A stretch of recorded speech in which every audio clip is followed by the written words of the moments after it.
Đấy chỉ có bấy nhiêu thôi.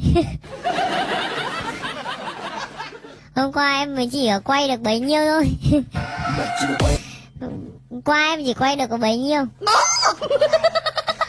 Hả?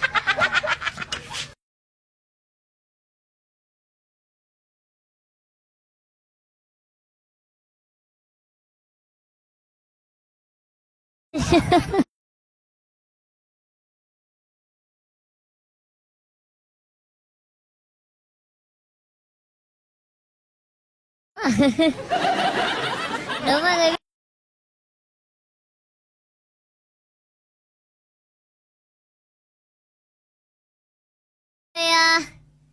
Mọi người thử đoán đi.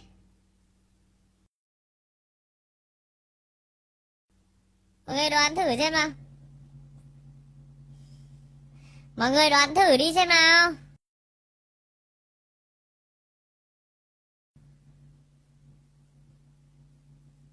Hâm này, vợ anh vớ vẩn.